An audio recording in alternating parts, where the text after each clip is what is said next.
What is going on? We've got Elliot What's up? here What's up? today. So, it's a special day. So come join us. Sorry, I'm ending up our Instagram Live. I'm trying to get some folks to jump over here. Join us twitch.tv/Poor Proles Almanac or on YouTube or Facebook or Twitter. So see you guys later. All right. So what is going on? Do we have Matt? Matt, are you with us? Yes, no, maybe. Nope, not yet. Look, people missed you, Elliot. They've been waiting for you. I finally got a beautiful webcam. face. I finally got a webcam. I'm here. I'm alive. I'm present. Mostly How's everybody present. doing? Mostly present. I'm about to be very less present because I'm about to roll a joint and smoke it with everybody here. So you can watch that fine technique he's built over decades. If you're at home, feel free to smoke along with me. Yeah, so we got we did an AMA on Instagram. We do one once every couple weeks towards a month. Looks like Matt finally jumped on, so let's invite him. What's going on, Matt? Hey, how's it going? It's going. So yeah, we did an AMA on Friday night, and I answered most of the questions. And there was a couple that were a little bit outside of the scope of like an easy message of like a sentence or two, so we saved them for tonight. Glad somebody went shooting a shotgun for the first time. That's dope. What kind of shotgun was it?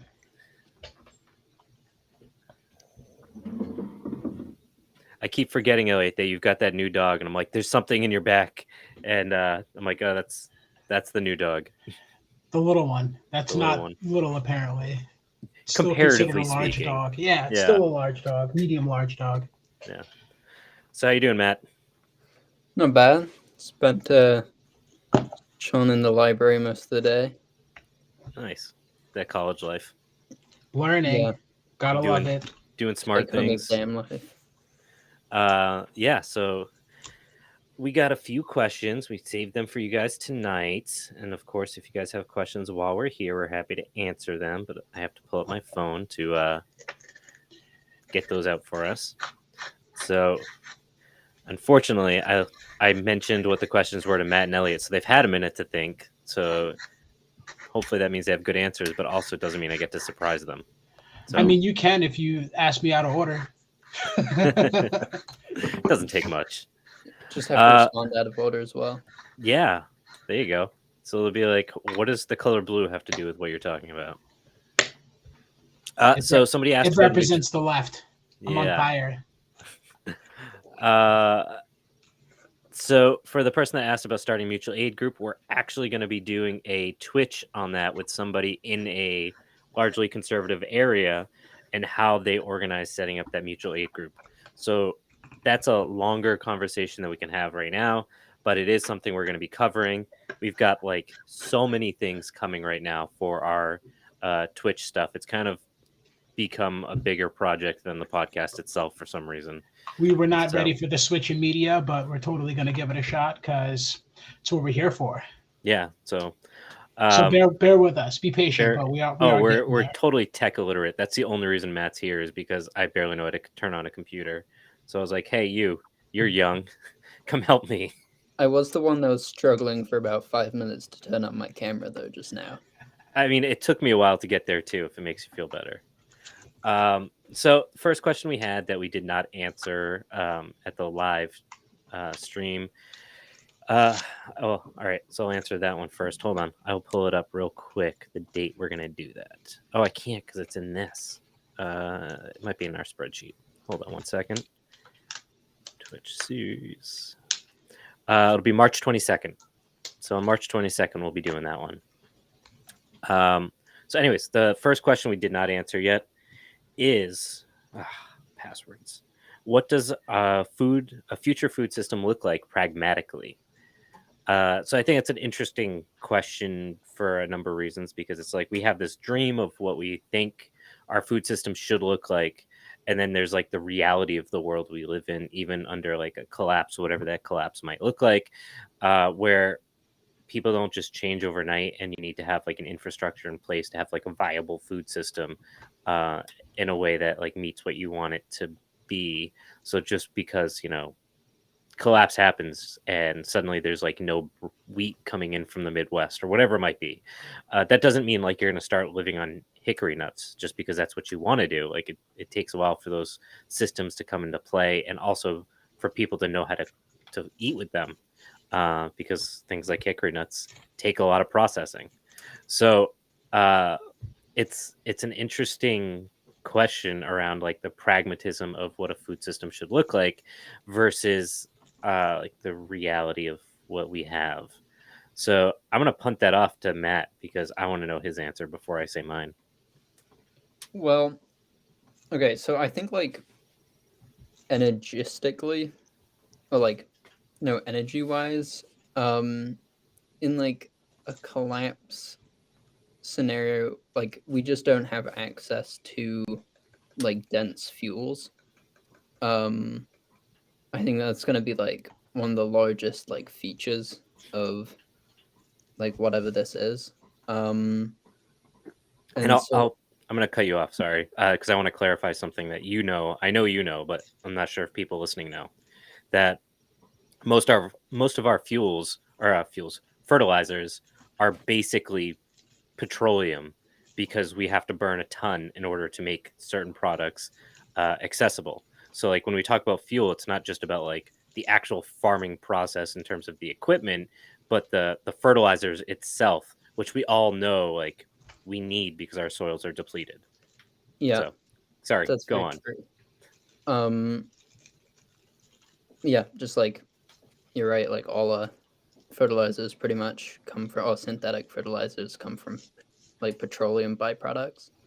But even thinking about just like actually like the like machines on a farm, that's like through like tractors, through like those machines, that's like how the majority of the energy expended on a farm is expended. And so I think like a future food system that doesn't rely on uh fossil fuels, or might rely on like an alternative fuel in any case, I think like a lot more people are going to be like working on the land.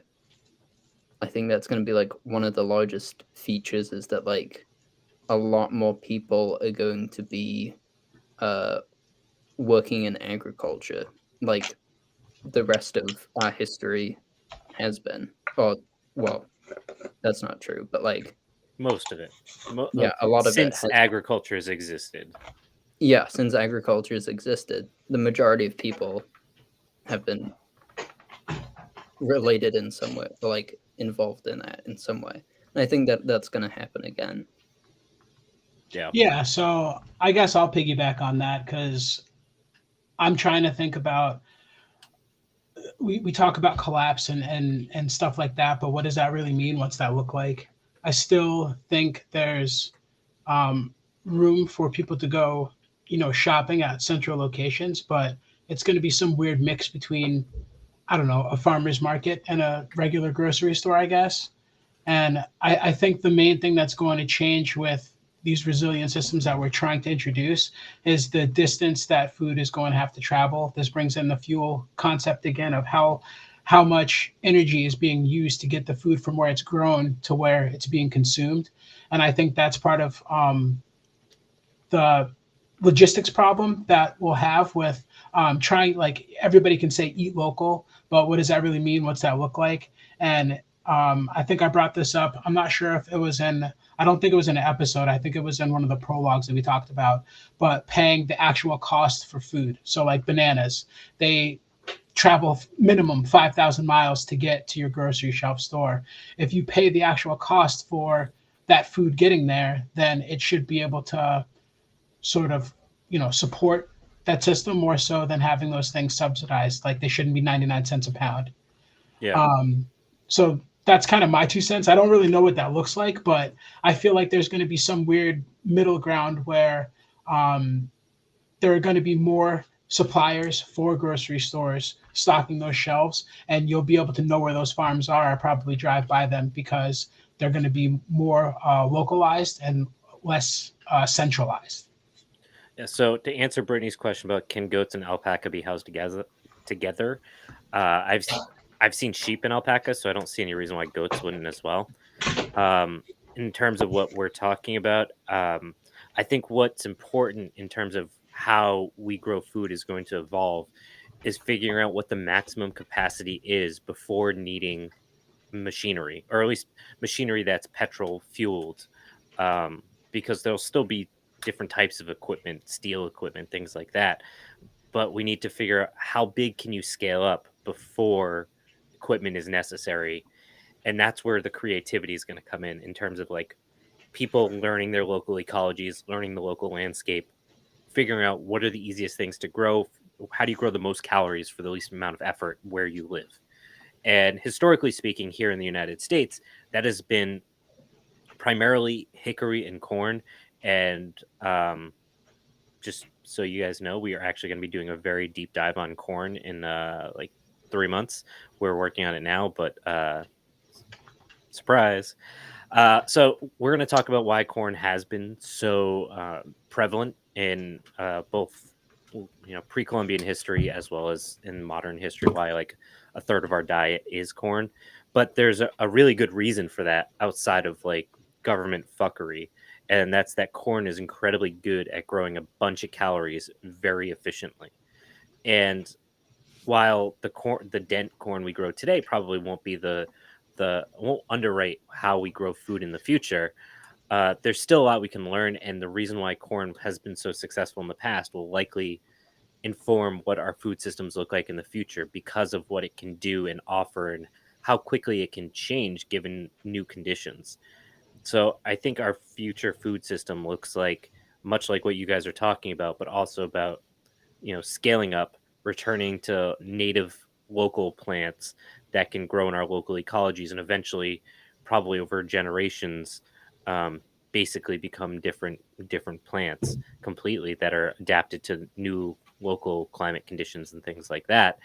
But all of that is only going to happen or it's going to happen either way, but the its best success is only going to happen if we start laying the framework today.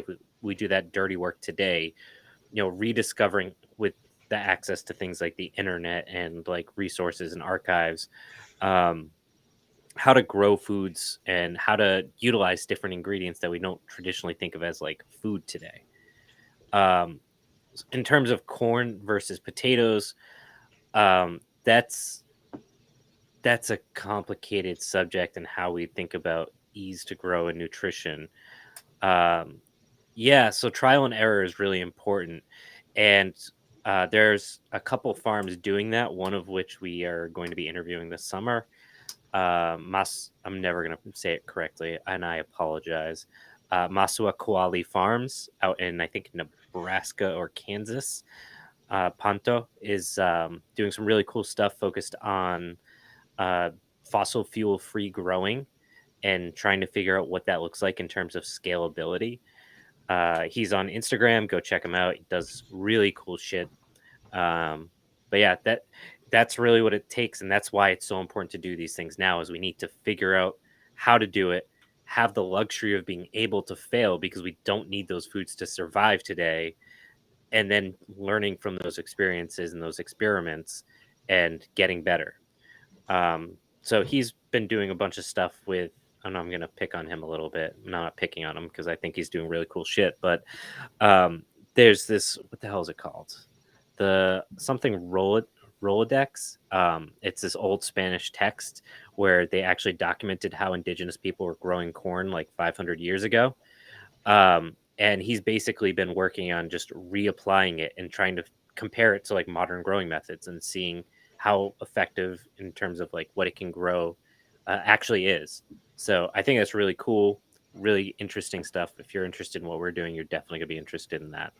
So go check them out on Instagram. So another question we got is, when are you going to do traditional gardening content? So I'm assuming this means like, how are you going to grow a tomato? All that kind of stuff. No, Matt, you don't want to do it? Never. Never? Just keep them hanging on. Elliot, when are we growing a tomato? I grew a tomato once in a cup. How'd that work out for you? I mean, like I started at a cup, and then I planted it and it died. So I don't know how to grow a tomato. So what you're saying is I need to teach you how to grow a tomato? Yes. Okay. Yeah, so we are, I think of us like the water going in like a drain. Like we're on the outside, um, like swirling in, getting closer. So we've talked a lot about like soil and ecosystems and all that stuff. In the fall, we'll probably start dipping our toes into more specific stuff, a little bit of a deeper dive on soil, and You're gonna eventually, dive deeper into the soil. yeah, I'm gonna hit that bedrock. It's gonna be Get great. muddy with it. Yeah, These boys, I tell you. yeah, it's gonna get real nerdy. Um, so we'll probably get a little bit closer. I can't imagine we would cover tomato, like how to grow a tomato for a couple of years. That said, the Revolutionary's Garden is a really cool podcast from a good friend. He does a lot of that kind of stuff. Like if you want to grow pumpkins or whatever, uh, he does that. So like I don't know if there's really a need for us to do it, but it doesn't mean we won't. It just means we'll probably do it from a different angle than what he's doing. But if you are interested in that kind of stuff, go check out the Revolutionaries Garden podcast. He also has a very big page on Facebook called the Revolutionaries Garden. Go check it out. He's actually not too far from us, so we might link up at some point, which is pretty cool. All right, next one. How much time until collapse? Matt, you want to take that one? Let's see what you got for me. Mm. I don't know. It's already happening. Collapses. Well, I mean that's like an interesting question on like how you define collapse. Absolutely. And like I like the thing that I always think about with like is like a good benchmark is like energy availability. Whether that be like through a like very like brittle central grid system. You mean it's not well funded by the U.S. government? Yeah, isn't that crazy? Essential things aren't well funded.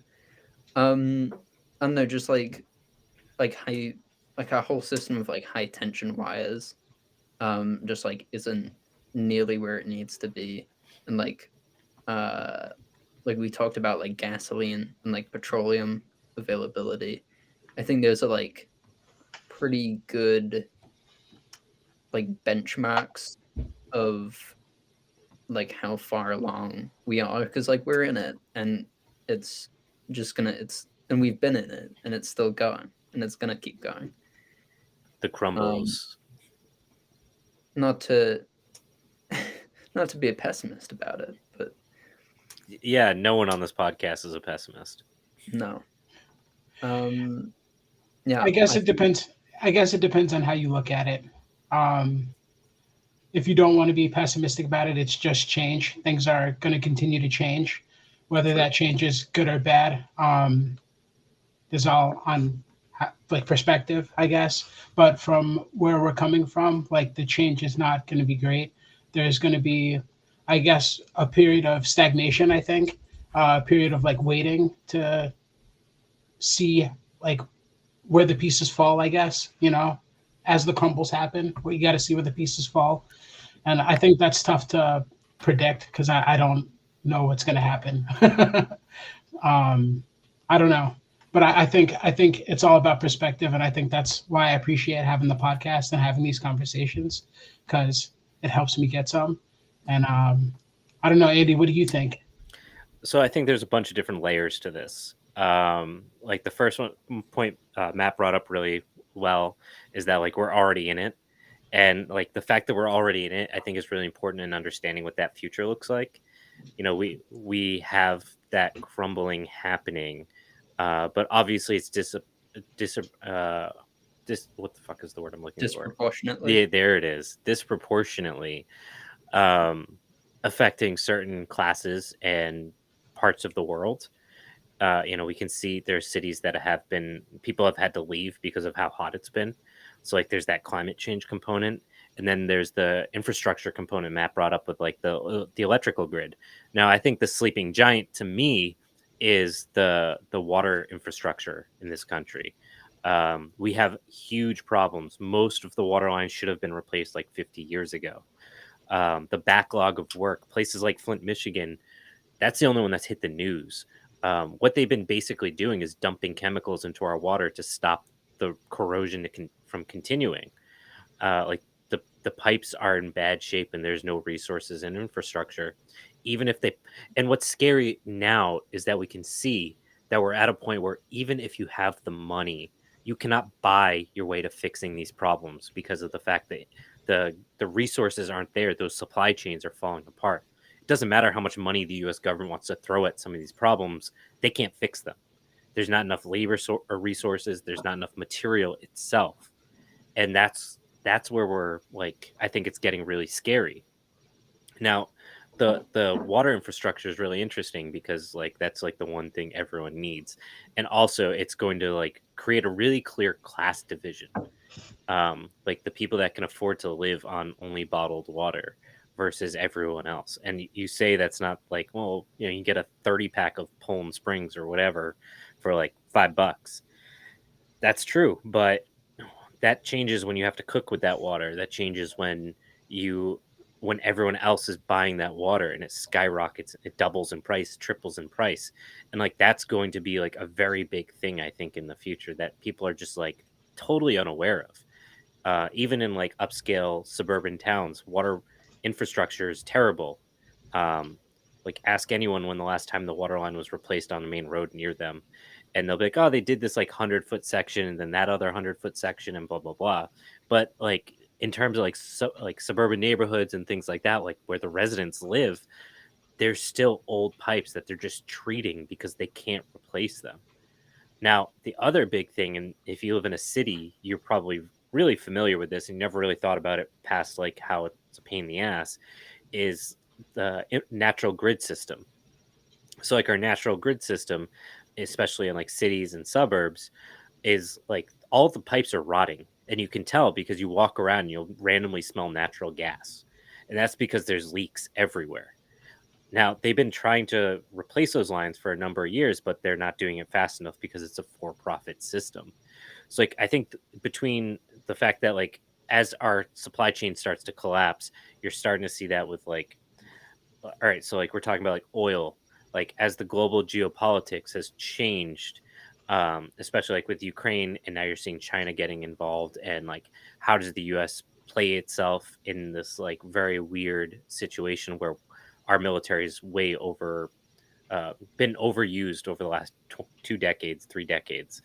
Um, that means the power of the United States government is going to basically mean less on a global stage, and that's going to affect things like oil prices and the power of the U.S. dollar and all these other things because those are usually based on our ability to manipulate things because we have a lot of power. If that power goes, that valuation goes as well. That means things like natural gas that we do produce more of in the United States are going to become a more primary fuel source, which means those prices are going to go up. And again, if you look at like our infrastructure, it's not really designed for what it needs to be able to do. And it's just like there's all these cascading issues that are all going to feed into themselves. And it's not like the food thing is going to be important, but like that's the one thing we can have a little bit of a say in. We're not going to have any say in like the mutual aid group isn't going to go out and like replace water lines. Like we can grow food, we can't do that. So like The fuck it's not. so like there's just like a lot of different things that I think are like these like sleeping giants that are happening that nobody's paying attention to because like it's not one of those things we really think about. So to like bring this back to the question of like how much time do we have left, I mean, I don't know if there's an answer to like when collapse happens because like Matt said we're already in collapse, but like you're going to see these stages of it and how that evolves. And I think it's really hard to try to predict how people are going to respond to that. But the reality is that like the way we are living today, this is the best way I can think of saying it. We probably have 20 years of living the way we are living today. And in 20 years, we'll look back and fundamentally think that we were so naive of how things were going and that they would stay that way. And of course, I don't think that's going to be like an overnight thing, but rather like these stages of things starting to, the way we go in the grocery store today, and no one expects to see full shelves. We know there's going to be like choices, but no one's going to go in and expect like the row of mac and cheese to go back more than like 5 boxes or something. That's just the way it is now, and everyone's accepted that. And it's almost hard to remember before it was like that. So like I think that's kind of the way we have to think about like that question of collapse. So I Yeah. hope that wasn't too depressing. No, that's a really good way of like looking at it. Like even in a very like short term, we're now just expecting different things, like at the supermarket. Yeah, we've just kind of accepted this is how it is. Whatever. So the next question is, what pushed you past permaculture, Matt? I'm like, okay, so like what I study I study like plant biology, and now I'm taking like 2 classes at the moment. One's like more mainstream organic vegetable production, one's permaculture. And like, I mean, it's like a fine class. I expect it's like not that different from what most permaculture design courses are. But just like there's really it's a lot of like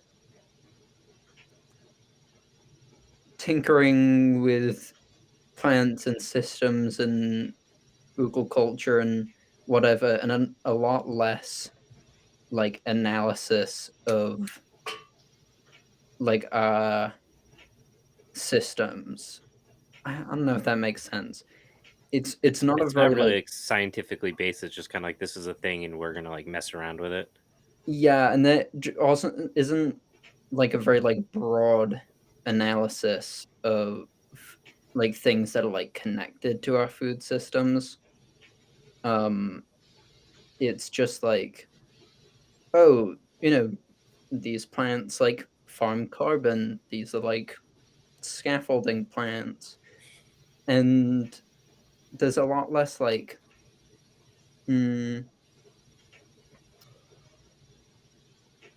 like in my other class, we talk about like land access and like how that has like been fundamentally like that has like shaped what and who does farming today.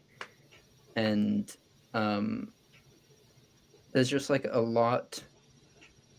Yeah, permaculture like isn't a very like broad, doesn't provide like a lot of answers to like what we're in today. It's just Yes, like it's very like kind of another way topical. of doing it. What's that? I said it's very like topical. Yeah. Right on. Well, I'm pretty sure I asked Andy about how to grow a tomato or maybe some other plant, and he started talking about sheep because that was right around the time he started to get sheep. And he started talking about soil. And then I asked him about permaculture, and he gave me one of those raspberries, sort of like, you know. And then Sounds like me. he went on sort of a tirade. I don't know. I was drinking a beer and watching his kids like play around and stuff. I wasn't really listening. And then we started talking about the podcast, and I'm pretty sure he said the exact same thing on the episode as he did to me when I was sitting there. So that might have been the soy boy one. Yeah. Yeah. If anything, I'm consistent. Like that's the one thing you can ask my wife. She's like, I don't understand how you haven't changed in 14 years. Yeah. I am who I am. So yeah. I am who I am. Like when I think everyone, and I've said this like especially when I've guested on other podcasts, is I think people go through like this process when you get into agriculture. You want to grow tomatoes or whatever, and then you go from I want to grow tomatoes to like I want to grow organic, and then you go from organic to like, okay, what can I do to like get rid of pesticides or like using chemicals? And you might like So you sort of climb this ladder. yeah, you climb this ladder, and then you start doing like cover crops and rotational like moving plants around, and then you come across like permaculture and you're like, oh, this is super cool. It's permanent agriculture. And I think people stop there. And like, I get that it's in the modern era, like a necessary step because it's like this really broad, like Matt said, it's not very like deep. It's just like, it sounds good and it makes like at the surface level, like there's a lot of sense. Like permanent agriculture makes sense. I get it. And like it's based on indigenous knowledge. So like it has thousands of years of like proof that this works. But like a lot of things on the surface, it can make a lot of sense until you start digging in a little bit deeper. And there was like something about the way, like when I was reading books like Guy's Garden from Toby Hemingway, where he would be talking about this stuff. And I'd be like, I don't understand why you're so like, you'd be selling this thing and you at no point do you provide any actual evidence for any of the things you're talking about. Like it's always, and then like you get into like these guilds and all these things, and it's like, well, let's throw all these plants in here, and these all do different things, and like none of that has ever been proven. And like that's like I'm not saying everything needs to be like scientifically analyzed and so on, but like some of it could be like fairly easily, and a lot of it when it does get scrutinized, there's like not a lot of evidence for it, and instead there's like this shield of mysticism that exists around permaculture that like it's like you can't, it's like the unspoken thing that nobody can like talk about like addressing because everyone's like feel good, earth is good, you know, nature is always right, blah blah blah. And it never really sat right with me. um and then at some point I was just like, I'm done with the whole concept. That might have been like, I don't know, 5 or 6 years ago, where I was just like, I've always kind of felt uncomfortable with the term. Like I never really felt comfortable with like this idea of like indigenous knowledge. Like it's this like, you know, thing that you can speak about that like spans the entire globe. That like there's this secret, like there's indigenous people and then there's us. Like for some reason there's like a fundamental difference between us in terms of our humanity. Like it always just felt really uncomfortable. Um, and like I also didn't ever really like the way permaculture was set up. I'd taken some permaculture courses and I walked away feeling like I didn't learn anything other than again like these vague like explanations of why things should work this way without any like real evidence or proof. And like I'm sure a lot of people that have taken permaculture classes can speak to the fact that a lot of the instructors will be like, yeah, this is my farm, like it's 3 years old, I've been a consultant for 4 years or whatever. And like everyone's just okay with the fact they've never had to live with the consequences of the decisions that they've made.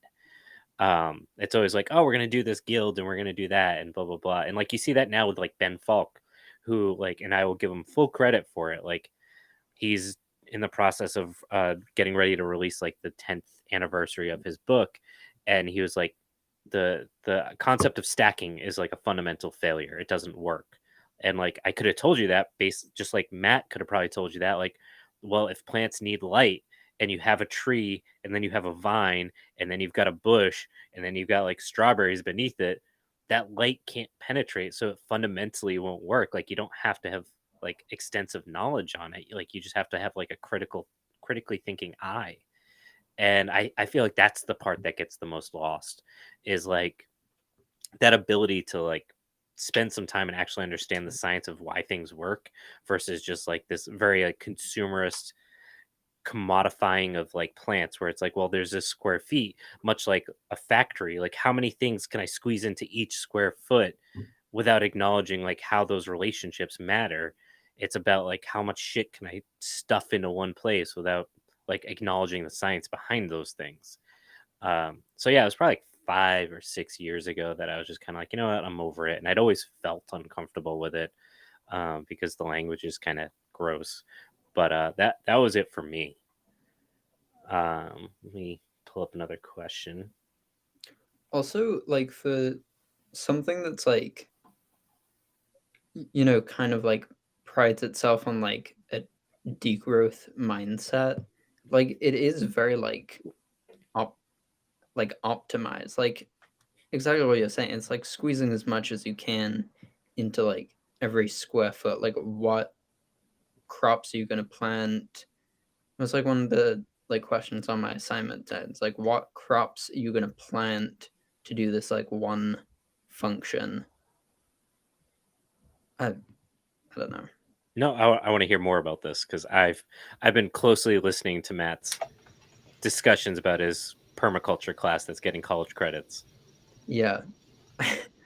I think it's just well, I don't want to speak to the instructor, but like, yeah, it's very like,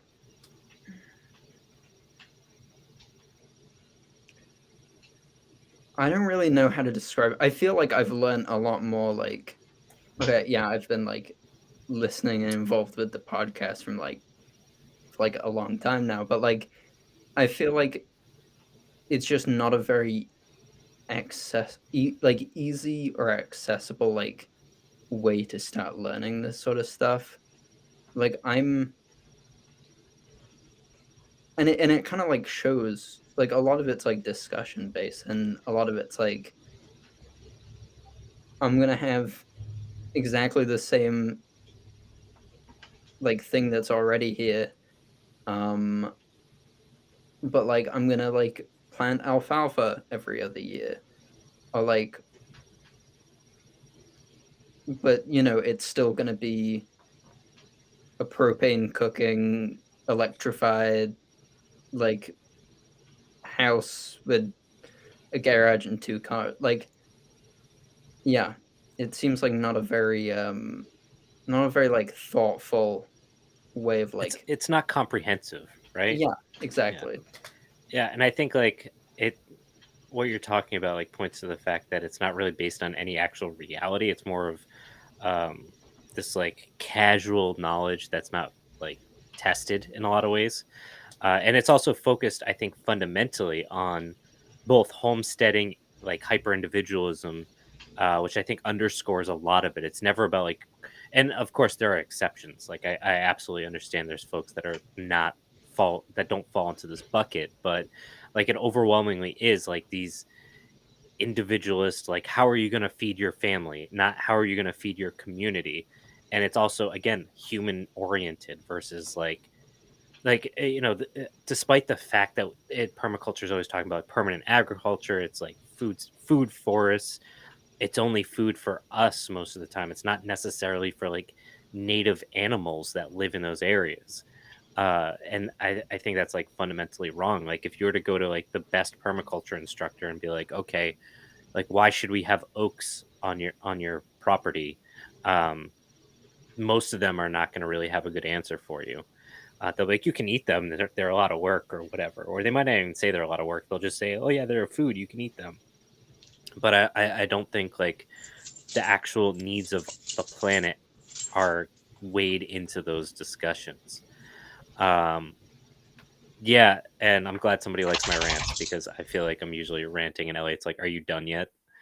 Uh, um, Yeah, and like someone said as well, like getting outside and spending time in your local ecology is really important because that's like not included again. And like one of the fundamental problems I have with permaculture, and I feel like I say that sentence like a lot, is that like somebody is like, I took my PDC and I went to Puerto Rico and now I'm consulting in Central America. And they're like, they're both warm climates. And it's like, they are totally different, and then they're going to come back to their farm in Milwaukee and like teach PDCs. And it's like, okay, like how can you claim to be qualified to be able to tell people what they need in their local ecology when all of your experiences are on these different places? And you just, Elliot's favorite line is, if you're a hammer, everything looks like a nail. And I think that's what permaculture does. Yep. So sorry, I stole your go-to. No, it applies. I'll allow it. He'll allow it. Thank you, buddy. You're welcome. You owe me 5 Uh, cents. Yeah, it's a licensing fee. So last one that we got is, how bad is fertilizer gonna get with all the shit going on with China and Russia blocking their blocking fertilizer exports? Yeah, so we kind of touched on this earlier, how we all of the chemicals we need and use to make fertilizer. Um, I guess the way we do it, I guess you were saying earlier, the way we do it is it's expensive and it's not very efficient, right? And Yeah, like with like, the Haber process and things like that. right, that's exactly what it was called. Um, it, we how are we going to like wean ourselves off of this process? And I think that's part of how we envision collapse. Like if we don't do anything in time to like wean ourselves off of the way we do it now into the way we might do it in the future, and that's why it's so experimental. I think that's what you touched on earlier as well. um it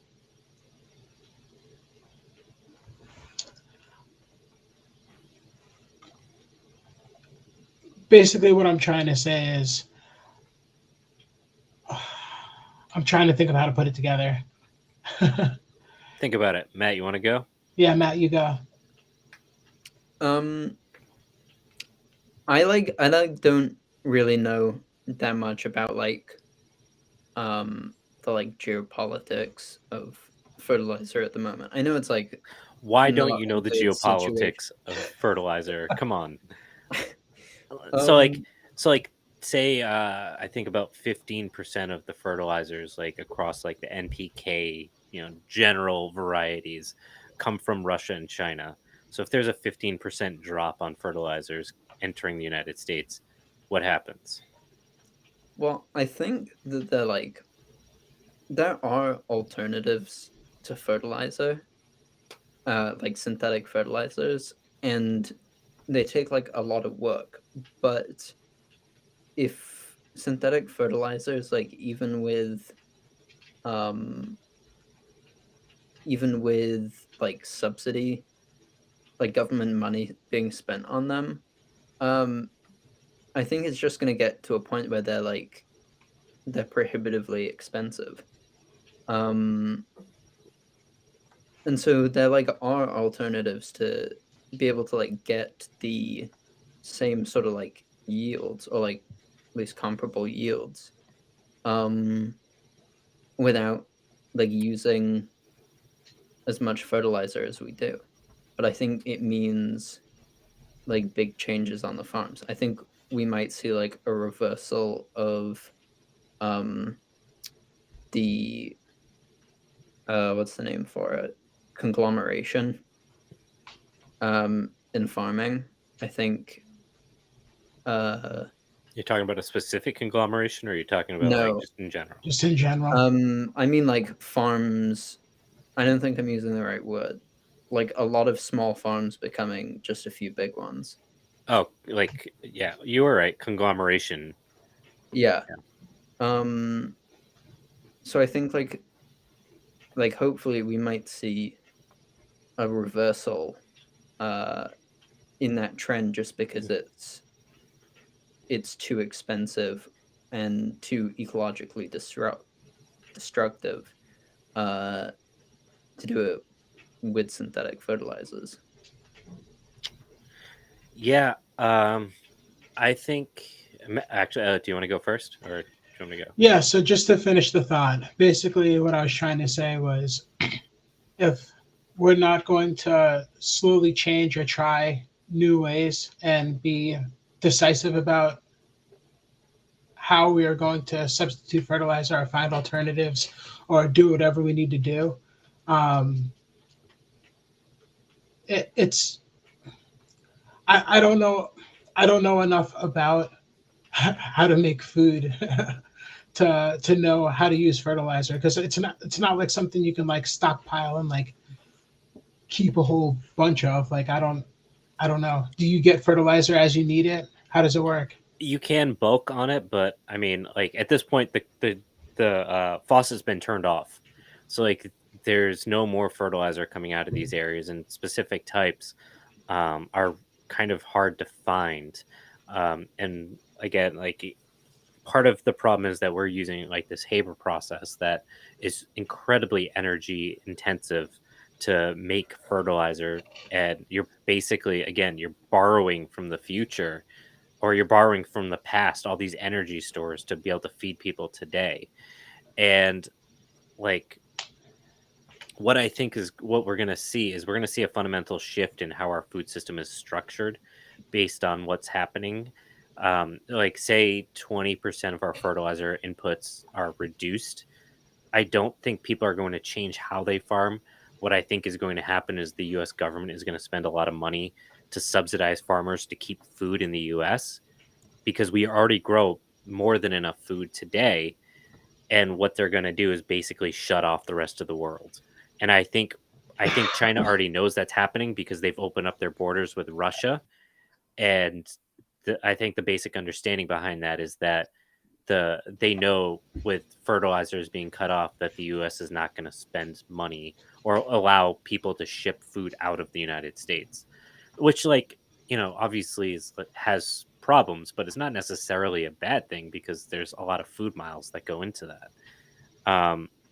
In terms of like the more long-term gain, I think, like a lot of people are saying, we have to start really fundamentally rethinking what fertilizers look like and what are some of the viable options. We always talk about like food waste, and like the reality is when we talk about food waste, we can't just like there's no amount of like policy wonking that is going to fix like food waste. Like, food goes to groceries, it goes to people. They want to make sure there's enough for everyone to have what they want or close enough. And like there's going to be waste. Like, that's just how the system works at the scale that we operate. And for that to what I think needs to fundamentally happen is a lot of government infrastructure needs to be put in place for food waste to be reutilized as either compost or like a KNF kind of like fermented food products for local farms and things like that, where they can start using those things as fertilizers on their farms instead of, so that cycle continues. Those things are reintroduced into like local food systems. And that would require a government that actually gives a fuck.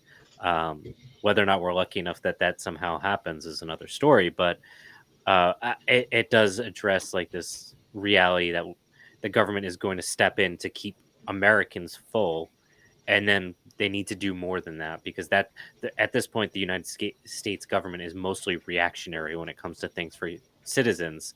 But to have some foresight and to think about, all right, these things are going to continue. If fertilizers are going to run out in the future, what's the next steps to to address like those problems?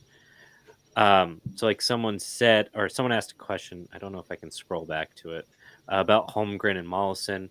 So like the permaculture culture is obviously like the major issue in the conversation. I actually think like Mollison and Holmgren's books are like pretty good, if you can get your hands on them. Like, I think they like, especially like those permaculture principles and things like that, are like really fantastic like resources for people to have.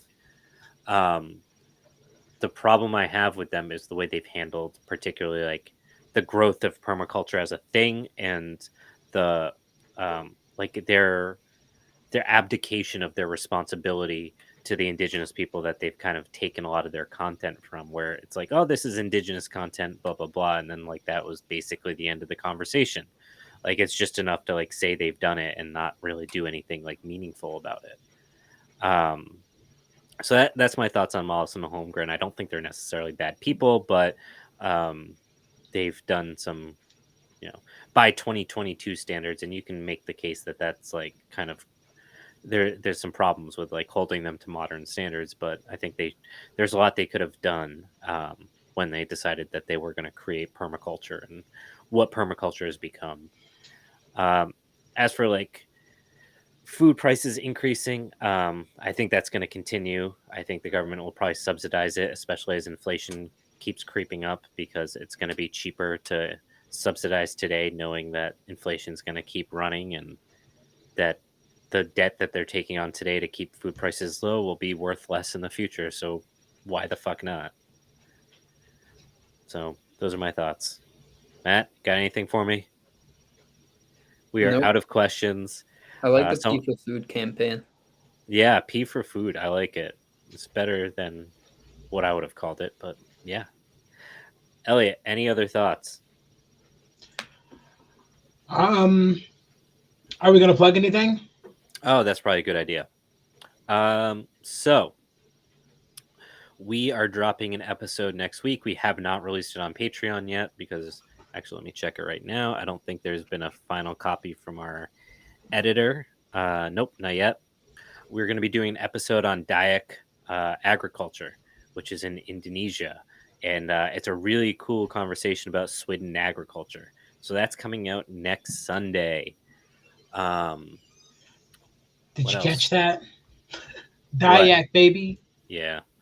So that's coming out. We've got a Twitch Tuesday. What is today? Is it Tuesday night? Elliot, am I losing my mind? It's Monday night, bud.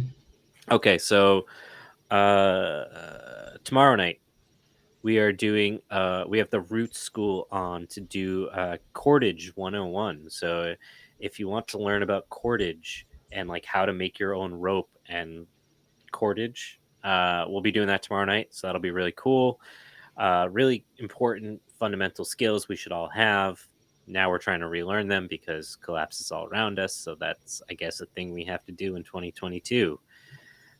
Also, we have next Tuesday, Radio 101. So I know Elliot will be here because he's all about that ham radio. So I thought you said ham, bro. Different ham. We already did the ham episode, remember? You said you're going to be a ham. I am a ham. Okay. Yeah. So we've got cool shit coming up on Twitch. Like I said earlier, we've got some other stuff coming later on. March is like a super crazy busy month for Twitch stuff. So if you like watching us talk and like learning new shit, we're going to be doing a lot of that. We've got we've got an IFAC class coming up, individual first aid kit. We've got a Stop the Bleed class coming up. Once I have a date, I will confirm it for you guys. What else do we have, Elliot? Do you remember? Let's see. How far did you go? I don't know. I can't keep track.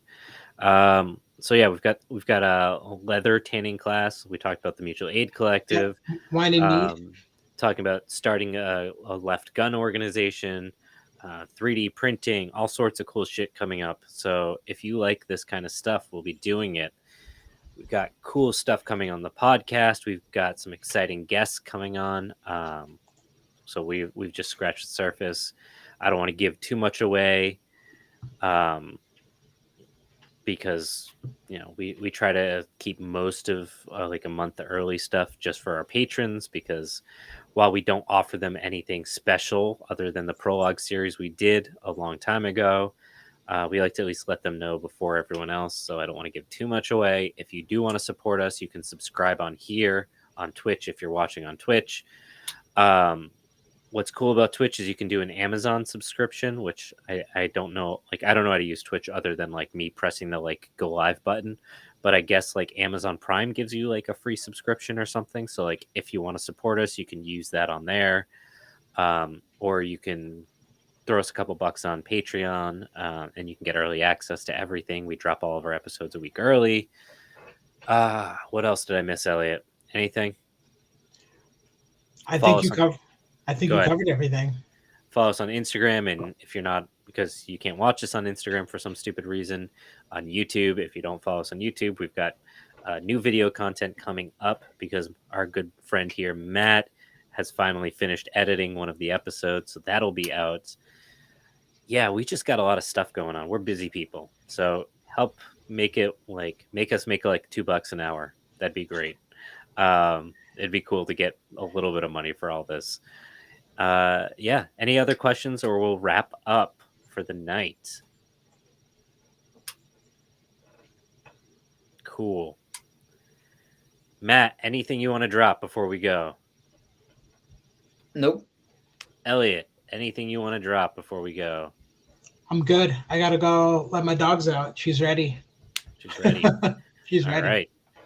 All right, guys, this has been fun. We will be back. We usually do one a month now. We're trying to do on Twitch. So if you enjoyed it, come join us in a month. Bye, guys. Thanks for stopping by.